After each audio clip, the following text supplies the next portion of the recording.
Hola viajeros, bienvenidos a Ways to Go. Hoy les traigo 4 tips, 4 consejos de preguntas que me han estado haciendo en las últimas semanas, que si siguen los consejos, esos que les dan por ahí, se van a meter en problemas muy serios. Así que te pido que te quedes a ver el video y de paso comentarles que hoy estoy en Valldemosa, posiblemente el pueblo más bonito de Mallorca, que mientras les vaya comentando estos tips, les iré dando una vueltita y mostrando algunas cosas. Así que si esto te interesa, te pido que te quedes a ver el video hasta el final. Después al final también vamos a hacer un recorrido por la ciudad. Vamos a la presentación y ya te lo cuento.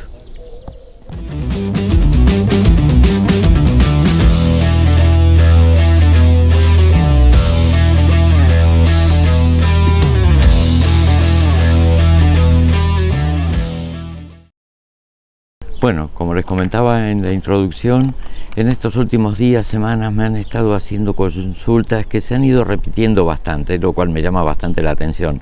Y vamos a empezar con alguna de ellas. Mi nombre es Daniel, soy profesional del mundo de los viajes. Si quieres saber más sobre mi trayectoria profesional y el objetivo de este canal, te pido que veas el video de presentación, pero para que sea más cómodo, debajo en la descripción te dejaré el enlace. ¿Cuáles son estas preguntas que me han hecho y que me han despertado un poquito la curiosidad? Por un lado, una que uno, obviamente, al ser profesional de esto y llevar 2/3 partes de mi vida en esta actividad, la daba por muy sentada, muy hecha, pero es un error porque obviamente las personas que van a viajar, especialmente por primera vez, no tienen por qué saberlo y se los voy a aclarar. Como son el tema de las horas que figuran en las reservas y en los billetes, horas de salida y horas de arribo. Por otro lado, también me han consultado, este fue un único caso, pero también me parece interesante, con respecto al tiempo de validez del seguro, de qué día lo tienes que contratar cuando vas a hacer un viaje. En tercer lugar, también me están preguntando muchísimo con respecto al certificado ETIAS, si ya está funcionando, si ya hay que hacerlo, cuándo va a empezar. Bueno, vamos a aclararlo, aunque ya hicimos un video hace tiempo sobre eso. Y el más importante de todos es que he recibido varias consultas si una persona puede viajar a otro país como turista con pasaje de ida. Bueno, vamos a aclarar este tema porque eso te puede meter realmente en problemas muy serios si sigues los consejos de esos, como yo muchas veces les comento o les digo, gurús de los viajes, que no tienen realmente mucha idea. Entonces vamos a ver realmente qué es lo que tienes que hacer. Y comencemos con el primer tema.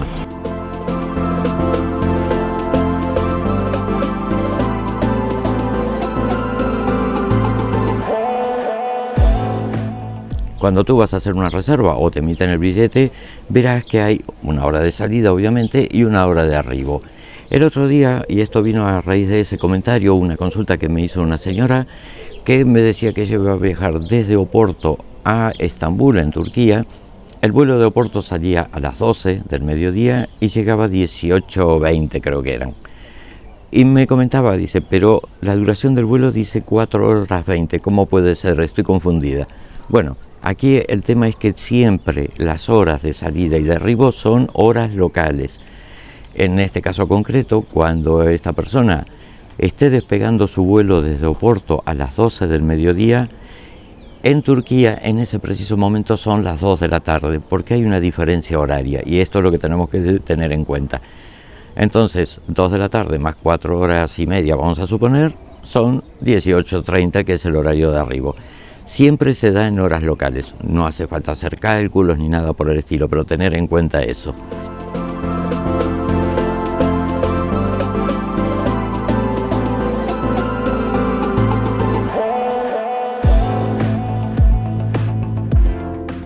Otra pregunta que me hicieron el otro día, que me pareció muy interesante también, es cuando uno va a hacer un viaje y va a contratar un seguro de asistencia médica. ¿Desde cuándo hasta cuándo lo hacemos? Bueno, yo aquí les voy a dar un ejemplo muy sencillito para que quede claro.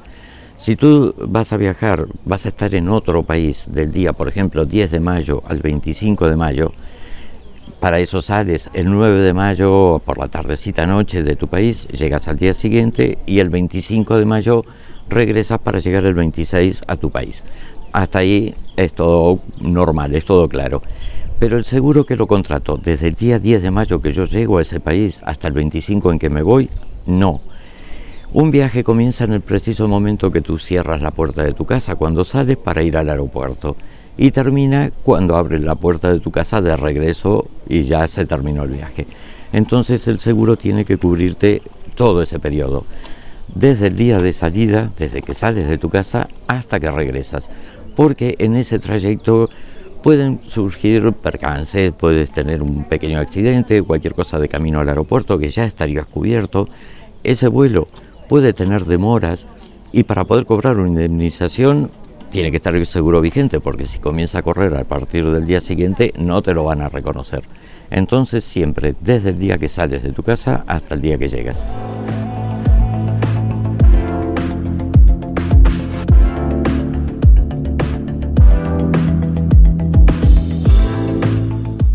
Otra de las preguntas que me están haciendo muchísimo es con respecto al bendito certificado ETIAS, esa especie de visa que en realidad no lo es simplemente un adelanto de datos para migraciones. Esto, como ya lo comenté allá por diciembre creo que fue, según la Comisión del Parlamento Europeo, entrará en vigor a finales del 2022. Hay quienes apuestan por noviembre, otros diciembre, incluso dentro del mismo Parlamento Europeo hay quienes están hablando del 1 de enero del 23. Todavía no hay nada. Eso el día que ya el Parlamento Europeo lo confirme con la fecha de inicio ya definitiva, yo les haré un video, se los comentaré y haremos un repaso también de cómo se completa, qué datos te van a pedir y demás. De momento, tranquilos.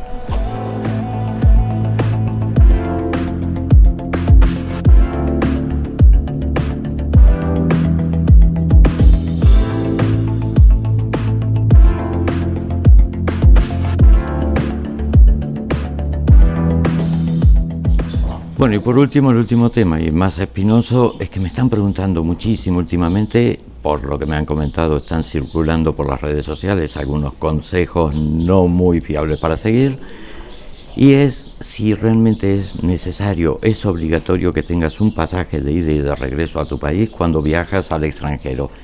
Bueno, la respuesta categóricamente es sí. Hay algunas excepciones, como ya lo hemos visto en otros casos. Por ejemplo, si perteneces a un grupo de países, como puede ser la Unión Europea o el Mercosur, para moverte internamente normalmente no hay problemas.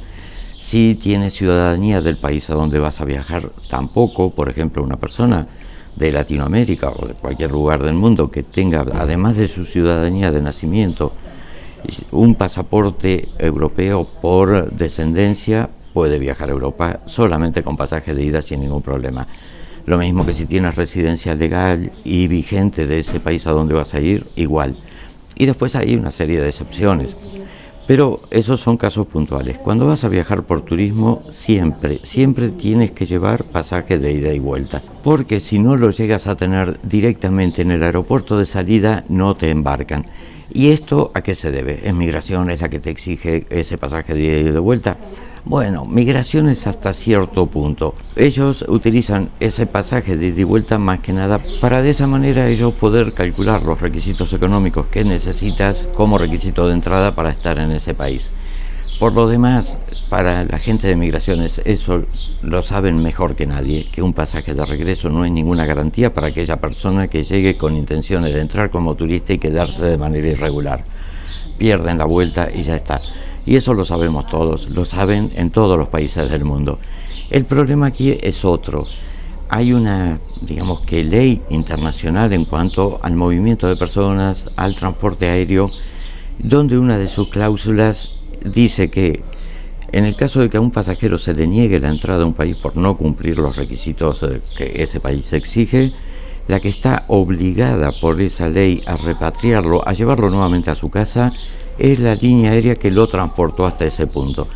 Entonces, si permitieran un pasaje solamente de ida y esa persona llega al país de destino y resulta que tiene 300, 400 dólares en el bolsillo, le niegan la entrada, ¿cómo se va a pagar el pasaje de regreso? Seamos sinceros, una línea aérea es una empresa comercial, no son hermanitas de la caridad, ni mucho menos una ONG. Simplemente hacen su negocio y por lo tanto tienen que cobrar ese pasaje de regreso. Así que por ese motivo te exigen tener la ida y la vuelta, y de esa forma, si te rechazan en migraciones, ya tienen cubierto el gasto que implica transportar a un pasajero en esa ruta. Ese es todo el motivo, esa es la realidad.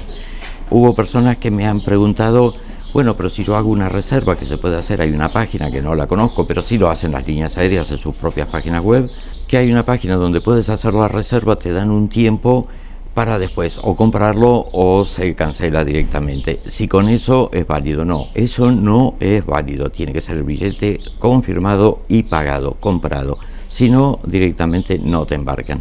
Y después un comentario que me hizo una de estas personas, y que esto ya va muchísimo más allá, realmente es para denunciarlo, que en un blog escrito alguien sugería que para aquellas personas que tengan conocimiento de diseño gráfico a través de ordenador, directamente falsifiquen un pasaje. Bueno, eso no solamente no te van a subir al avión, sino que te meterás en un problema legal, penal, muy, muy serio.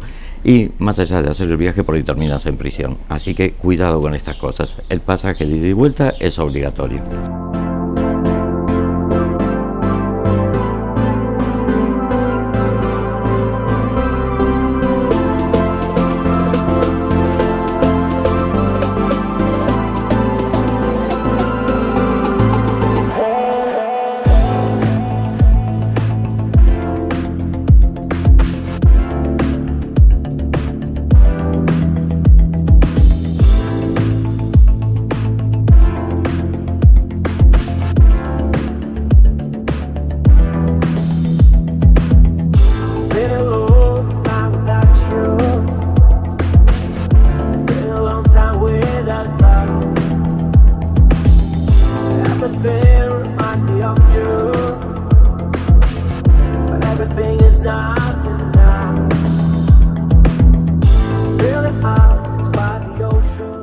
Y ahora vamos a hacer un café con leche para cortar la mañana con el pastelito típico de este pueblo, que son las cocas de patatas.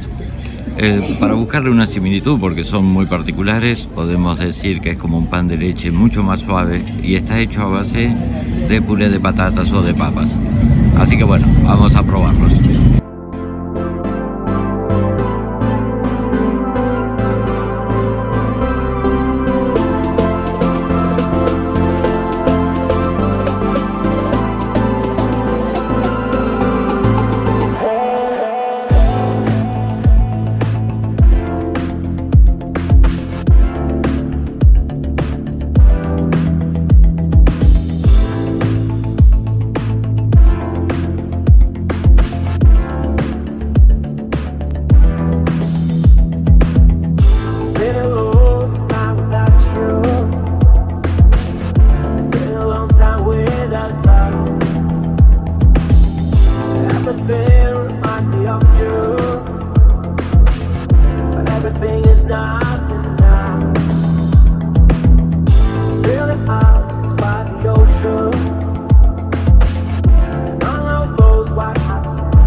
Pero dos de los lugares más importantes para visitar en Valldemosa, más allá de sus preciosas calles, sus vistas, sus paisajes, son por un lado la casa natal de Santa Catalina Tomás, una religiosa que nació en esta casa y donde vivió hasta ingresar al convento para dedicarse a la vida religiosa. Hoy es un lugar de peregrinación y de visita por parte de los fieles católicos.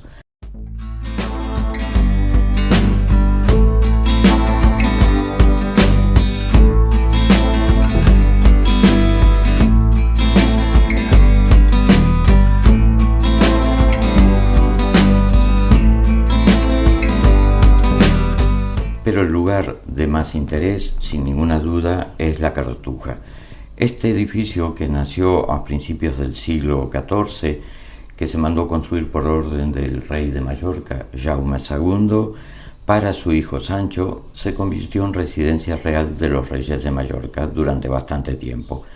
Cuando Mallorca se anexó al reino de Aragón, este quedó en desuso y posteriormente el rey de Aragón se lo cedió a los monjes para convertirlo en un monasterio, convirtiéndolo en la Cartuja. Cuando los monjes fueron expulsados, el edificio principal pasó a manos privadas, la iglesia pasó a manos del obispado y en él se alojaron muchas personalidades muy importantes de la época, como Rubén Darío, Unamuno, Azorín, Santiago Rusiñol. Pero el huésped más ilustre fue sin ninguna duda el compositor polaco Frédéric Chopin, que se alojó allí durante un invierno de 1838 a 1839 junto a su mujer George Sand.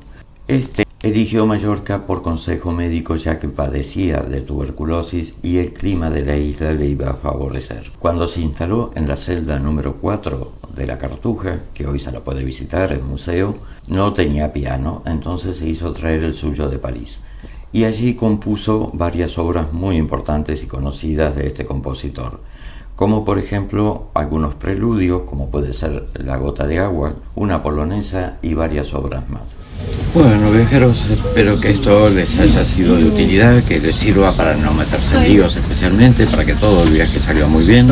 Debe ser así, que le den un like, como siempre. Muchísimas gracias por estar ahí, por el apoyo. Les mando un abrazo muy pero muy grande y ya nos vemos en un próximo video con otro tema y en otro lugar. Hasta la próxima.